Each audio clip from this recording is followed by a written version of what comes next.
Aje ne.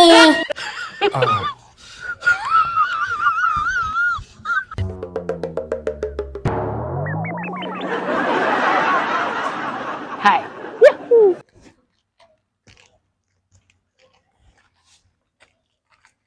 Ke aka yi jima na. Ke Allah ne miki magana kina wani tafiya. Kai da zaka tare ni kake mun magana akan hanya. Ni waye kike tambaya ta? Ana tare ki ana tsaye da ke ki tsaya ki ci arziki ki ba arziki a mazaunin sa. Ko dan kin ganna a haka. To nan gidan mu ne. Gidan babana ne. Yan iskan yan aikin gidan ne su tsaya su ba fulawoyin mu ruwa. Suka ki su tsaya su ba fulawoyin ruwa. A haka? Kwarai kuwa. Shine raina ne ya ɓaci. Shine yau na ce bara ni in saka kayan ba su ruwa da kaina ba girman kai ne da ni ba. In kina da jiya ni sai shigan ɗauko mota in kai ki inda zaki je.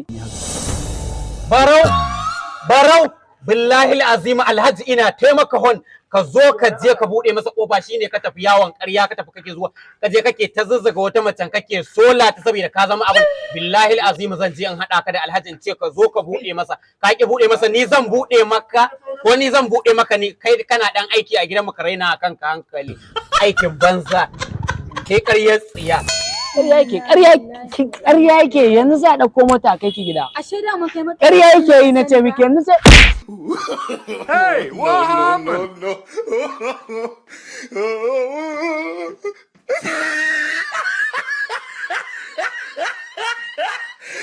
Look at the top of his head.